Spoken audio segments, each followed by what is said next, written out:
Assalamualaikum, Salam Malaysia Madani, Kanta 744 mendahului berita. Kita mulakan dengan rangkuman berita utama hari ini dalam segmen Esensi.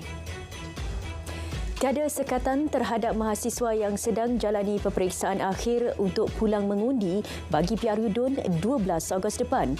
Menteri Pendidikan Tinggi berkata perkara itu tidak seharusnya jadi pertikaian kerana tiada peperiksaan dijalankan pada hari pengundian.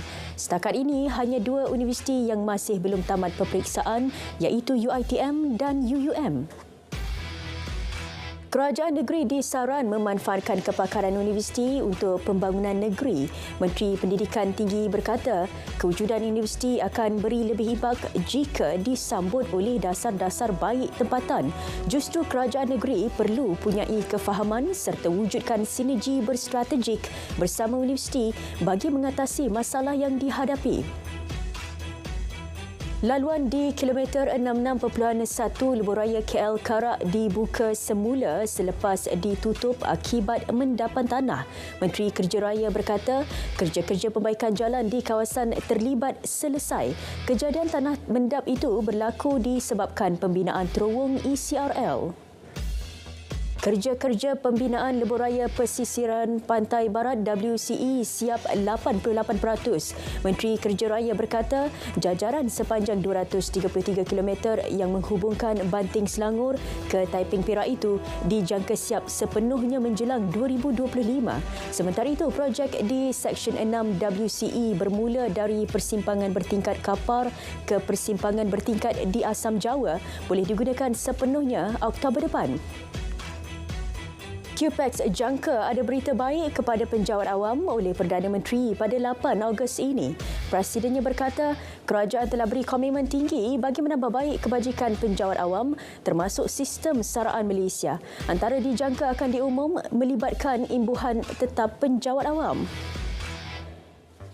Ekonomi madani memperkasa rakyat bakal dilancar Perdana Menteri esok. Ia merupakan hala tuju baharu ekonomi untuk menjamin masa depan negara. RTM akan membawakan secara langsung majlis pelancaran itu mulai pukul 9 pagi. Poster mengenai pemberian alaun madani kepada semua penjawat awam yang tersebar di media sosial adalah palsu. Kementerian Keuangan meminta masyarakat berhati-hati dan tidak mudah terpedaya dengan berita yang disebar menerusi platform berkenaan. Dapatkan maklumat sahih di saluran rasmi kementerian. Kenyataan media berhubung siasatan ke atas Ketua Pengarah Perkhidmatan Awam bertarikh semalam yang didakwa dikeluarkan Perdana Menteri adalah palsu. JPM tegaskan tindakan mengeluarkan kenyataan tersebut sehingga tular, berniat jahat dan mengelirukan rakyat. Orang ramai diminta tidak sebarkan maklumat tidak pasti atau palsu. Untuk kesahihan boleh rujuk akaun media sosial rasmi JPM. 3 sekeluarga termasuk seorang bayi 2 bulan maut dalam nahas di kilometer 375.8 LPT2 dekat Bukit Besi. Ketua Polis Dungun berkata, kemalangan berlaku apabila kereta dinaiki mangsa hilang kawalan, terbabas dan terbalik. 2 lagi ahli keluarga yang parah dihantar ke Hospital Sultanah Nur Zahirah untuk rawatan lanjut. Sepasang suami isteri terlepas hukuman gantung selepas Mahkamah Tinggi Ipoh melepas dan membebaskan mereka atas tuduhan mengedar dadah 3 tahun lepas. Ia diputuskan setelah pihak pendakwaan gagal membuktikan kes prima facie terhadap tertuduh Muhammad Yasmi Muhammad Yassin dan isterinya Rosuli Ihsan. Mengikut pertuduhan, mereka didakwa mengedar heroin dan candu seberat hampir 20 gram. Mahkamah Tinggi Ipoh jatuhkan hukuman penjara 38 tahun terhadap seorang warga emas yang didakwa membunuh jirannya 3 tahun lalu.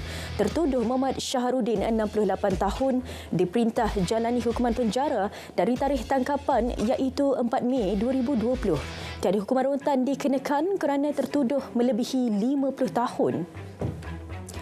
Seorang pembantu kedai makan didenda RM7,000 kerana sebarkan video lucah bekas teman wanitanya. Muhammad EQ Basri, 25 tahun, mengaku salah di hadapan Hakim Mahkamah Session Setiu. Tertuduh didakwa menghantar video tersebut menerusi aplikasi WhatsApp untuk menyakitkan hati mangsa pada 8 Mac tahun lalu. Perbicaraan kes 1MDB disambung semula di Mahkamah Tinggi selepas ditangguh sebulan. Bekas Gubernur Bank Negara Tan Sri Dr. Zeti Akhtar Aziz hadir untuk memberi keterangan selaku saksi ke-46 pendakwaan dalam perbicaraan kes bekas Perdana Menteri itu. Datuk Seri Najib Razak berdepan 4 tuduhan suapan berjumlah RM2.3 bilion milik 1MDB dan 21 tuduhan pengubahan wang haram melibatkan jumlah sama. Perbicaraan bersambung. Seorang peniaga kerugian kira-kira RM1 juta selepas kedai emas miliknya dipecah masuk. Kejadian berlaku di kawasan perniagaan Tanjung Utara, Tanjung Rambutan antara pukul 1 hingga 3 pagi. Ketua Polis Perak berkata 3 kilogram barangan kemas dilarikan. Polis kiat buru 3 suspek. Seorang nelayan rugi lebih RM280,000 akibat love scam dan pelaburan mata wang kripto tidak wujud. Mangsa lelaki 27 tahun berkenalan dengan seorang wanita menerusi WeChat lalu jatuh cinta dengannya. Suspek kemudian menawarkan mangsa menyertai pelaburan mata wang kripto yang menjanjikan pulangan RM200,000. Mangsa terpedaya dan mula membuat pelaburan itu. JPN Perak sedang siasat dakwaan kes buli di sebuah sekolah sukan di Ipoh baru-baru ini. Esko Pendidikan, Pengajian Tinggi, Belia dan Sukan Negeri berkata mangsa ialah pelajar tingkatan 3 manakala pelaku dari tingkatan 5. Mangsa yang juga atlet sepak takraw memaklumkan dia telah ditendang dan dipijak oleh pelaku. Laporan polis telah dibuat oleh keluarga mangsa. 177 tahanan warga Indonesia dihantar pulang ke negara asal semalam. Mereka telah selesai jalani tempoh tahanan dan hukuman di Depot Immigration Bekenu. Jabatan Imigresen memaklumkan penghantaran pulang menggunakan bas dari Miri ke Kompleks ICQS Tebedu. Kerja-kerja menterbalikkan sebuah kapal yang karam di perairan Sebuyau akan dilaksana. Ia bertujuan mencari baki 4 lagi kru kapal. Ketika ini, pihak kontraktor sedang melakukan tinjauan awal di lokasi insiden. Operasi pencarian yang masuk hari ke-7 hari ini meliputi kawasan seluas 178.7 nautika. 3 kawasan di Johor Bahru akan memulakan projek perintis sistem pengera banjir dalam masa terdekat. Datuk Bandar berkata kawasan itu ialah Sungai Cat, Kampung Muhammad Amin dan kawasan Hospital Sultan Haminah. Alat pengera tersebut menggunakan sistem sonar yang mampu mengesan mendapan pasir atau sampah di kawasan terbabit. Sistem berkenaan pernah digunakan di Ranau dan Subang Jaya. Yang di-Pertuan Agong Al-Sultan Abdullah Riayatuddin Al-Mustafa Billah Shah berharap agar hubungan erat Malaysia-Filipina akan terus dipertingkat. Al-Sultan Abdullah menyifatkan Filipina sebagai rakan penting kepada Malaysia yang juga rakan dagangan kelima terbesar di Malaysia. Sektor pertanian, ekonomi digital, industri makanan halal, keamanan serta kemajuan bersama antara yang ditekankan baginda menerusi kestabilan di kedua-dua buah negara berjiran ini untuk kekal utuh dan bertambah baik. Terdahulu, Presiden Filipina tiba di Istana Negara untuk bertemu Sri Paduka Baginda. Pengerusi Eksekutif Kumpulan Darul Fikir, Dato' Muhammad S. Ahmad diumum sebagai tokoh utama Ma'al Hijrah peringkat wilayah persekutuan tahun ini. Pemilihan dibuat atas sumbangan melebihi 30 tahun dalam industri buku serta merupakan bekas ahli mawib selama lebih 20 tahun. Sementara itu, Habib Ali Zainal Abidin pula dinobatkan sebagai tokoh pendakwah. Majlis Perbandaran Klang bakal dinaik taraf kepada status bandaraya. Menteri Pembangunan Kerajaan Tempatan berkata, Kabinet setuju dan luluskan cadangan kerajaan persekutuan itu dalam mesyuarat Jemaah Menteri. Selaras pengumuman itu, Kementerian turut luluskan 21 projek berjumlah RM5 juta. Konvoi Kembara Merdeka Jalur Gemilang berkunjung ke Pahang bagi lokasi ke-6 siri jelajah selepas Terengganu. Sesi penyerahan Jalur Gemilang diadakan di Sekolah Menengah Pendidikan Khas Vokasional. Ketua konvoi berkata 7 daerah akan dijelajahi iaitu Kuantan, Maran, Jerantut, Temerloh, Bera, Pekan dan Rompin. Jelajah di negeri itu bermula hari ini sehingga 28 Julai. Perbadanan Pembangunan Sungai dan Pantai Melaka mempertingkat kesiapsiagaan anggota pasukan tindakan kecemasan ERT bagi mendepani sebarang insiden di sepanjang sungai. ERT yang dianggotai 20 individu terlatih digerakkan bagi memberi bantuan awal kepada mangsa terlibat sementara menunggu ketibaan pihak penyelamat seperti bomba. 9 daripadanya memiliki sijil penyelamat nyawa antarabangsa. Langkah itu juga sebagai persediaan Tahun Melawat Melaka 2024. 20,000 unit kit kesihatan pergigian akan diedar kepada murid tahun 1 di 120 buah sekolah di seluruh Perak. Inisiatif Tuition Cikgu Sarani itu bagi menggalakkan penjagaan kesihatan pergigian murid di peringkat awal. Menteri Besar berkata, edaran bermula bulan depan babitkan peruntukan RM500,000.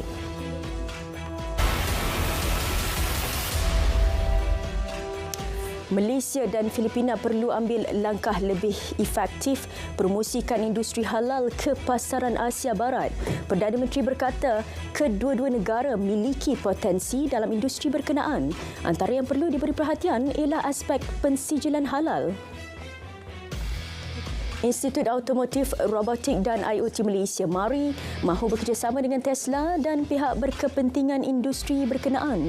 Matlamatnya menjadikan Malaysia hub teknologi hijau dan bersih. Kepakaran Tesla dan teknologi EV, pemanduan autonomi dan amalan pembuatan mampan perlu dimanfaatkan sepenuhnya Malaysia, terutama peluang untuk pemindahan pengetahuan dan pembangunan kemahiran. Malaysia catat KDNK RM1,791.4 bilion tahun lalu. Ia peningkatkan 15.7% berbanding 9.2% tahun sebelumnya. Pertumbuhan didorong prestasi lebihan kendalian kasar LKK lebih tinggi berbanding pampasan pekerja PP. Komponen selebihnya disumbang cukai bersih iaitu 0.6% berbanding 2.3% daripada KDNK pada 2021. D3 Digital Berhad mulakan dagangan sulung di pasaran East Bursa Malaysia dengan positif apabila dibuka pada 65 sen sesaham. Saham penyedia perkhidmatan perniagaan global itu catat premium 117% berbanding harga tawaran awam permulaan 30 sen sesaham. Pengarah urusannya berkata, hasil daripada penyelarian akan diguna untuk tarik lebih ramai bakat baru serantau bagi menyokong pengembangan syarikat. Perdagangan intra kumpulan 8 negara membangun D8 bagi kerjasama ekonomi disasar mencecah $500 bilion menjelang 2030. Setiausaha Agungnya Isiaka Abdul Kadir Imam optimis sasaran itu mampu direalisasi menerusi pelaksanaan program ekonomi kreatif dan pusat keuangan CEFC. Inisiatif yang mula dicadang pada 2018 bertujuan merancangkan ekonomi baharu merentasi pelbagai sektor membabitkan 8 negara anggota. Alliance Bank unjurkan pertumbuhan pinjamannya pada 8 hingga 10% tahun ini. Ketua Eksekutif kumpulannya berkata, sebahagian besar pertumbuhan itu didorong segmen teras meliputi perusahaan kecil dan sederhana. Kadar faedah juga dijangka masih akomodatif untuk pertumbuhan pinjaman. Angka kematian akibat rusuhan di beberapa penjara Ecuador meningkat kepada 31 orang. 14 lagi individu turut cedera. Pihak berkuasa sudah kembali mengawal Penitenciaria del Litoral, salah sebuah penjara yang terbabit insiden. Keganasan mula berlaku di penjara berkenaan mulai Sabtu lalu disebabkan pergaduhan antara kongsi gelap berkaitan dadah. 4 terbunuh akibat kebakaran hutan di Itali. Insiden turut memaksa hampir 2,000 individu dipindahkan ke tempat selamat. Suhu di Sicily, salah satu lokasi terjejas, mencecah 47.6 darjah Celsius. Usaha pemadaman kebakaran giat dilaksanakan. Seorang maut manakala beberapa lagi cedera dalam insiden kapal kargo terbakar di perairan Belanda. Ia dipercayai berpunca daripada salah sebuah kereta elektrik yang dibawa terbakar. Ketika kejadian, kapal yang membawa lebih 2,800 kereta pelbagai jenis sedang dalam pelayaran menuju ke Mesir dari Jerman. Kebakaran memaksa beberapa kru kapal terjun ke laut sebelum diselamatkan guna helikopter. Hujan lebat yang dibawa taufan Doksuri menyebabkan limpahan sungai di Filipina. Bangunan rosak dan serpihan berteraburan di jalan raya di Bandar Baguio. Saudara, Kanta 744 berakhir di sini. Menyusul selepas ini berita perdana bersama Andy Reza Rohadian dan Fiona Bernard untuk paparan lebih komprehensif. Malaysia Madani, tekad perpaduan penuhi harapan. Assalamualaikum.